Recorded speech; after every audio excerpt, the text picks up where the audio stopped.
আসসালামু আলাইকুম। আমি জান্নাত, ওয়েলকাম টু মাই চ্যানেল। কেমন আছো তোমরা সবাই? আশা করি খুব ভালো আছো। আলহামদুলিল্লাহ আমিও ভালো আছি। বন্ধুরা, আমি এখন রান্না করব একটু মুরগি দিয়ে তেহেরি। তার জন্য মাংসের পিসগুলো অনেক বড় বড় করে কেটে নিয়েছি। এই যে দেখি মুরগি দিয়ে তেহেরি কেমন হয়। আমরা তো গরু দিয়ে খাই, কিন্তু একটু বড় বড় করেই মাংস দিয়েছি।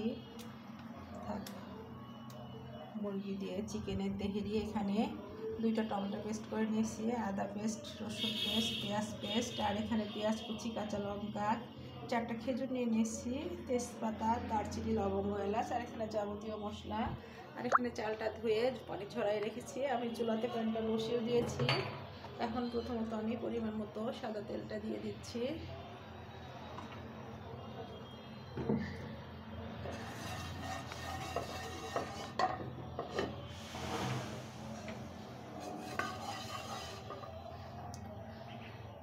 আমি এখন শুকনো উপকরণগুলো দিয়ে দিচ্ছি।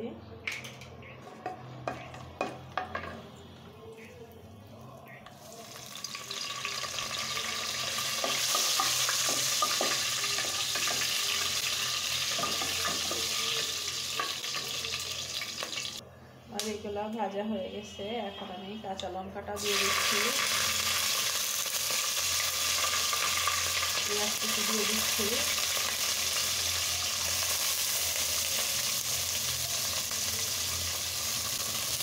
এখন আমি এটা খুব সুন্দর করে ব্রাউন কালার করে ভেজে নেব। আমার এগুলি ভাজা হয়ে গেছে, দেখতেই পাচ্ছ তোমরা। আমি এখন আদা, রসুন, পেঁয়াজ আর টমেটোর পেস্টটা দিয়ে দিলাম।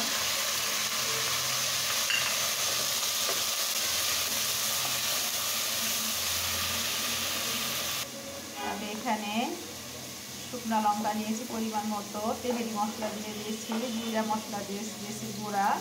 এখন এটা আমি অল্প একটু পানি দিয়ে একটু আমি সল্ট করে নেব।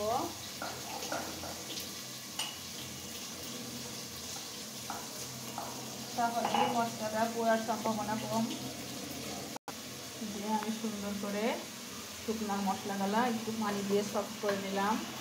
নিয়ে এখন আমি এই যে এটা ভাজা ভাজা হয়ে গেছে, টমেটো, পেঁয়াজ, রসুন, আদা, পেঁয়াজ। এখন আমি এটার ভিতরে শুকনো মশলাগুলো দিয়ে দিচ্ছি। তাহলে কী হবে, মশলাটা কিন্তু খেতে স্বাদ হয় অনেক ভালো। এখন আমি এটা সুন্দর মতো কষিয়ে নেব।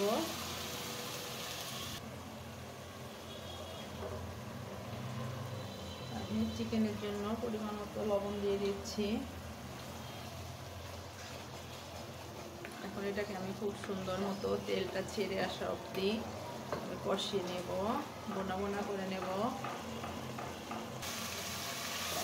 এই যে মশলাটা কষানো হয়ে গেছে, অনেক সুন্দর, এত সুন্দর একটা ফ্লেভার এসেছে, মাশাআল্লাহ। আমি এখন চিকেনটা একটু করে অ্যাড করে দিচ্ছি।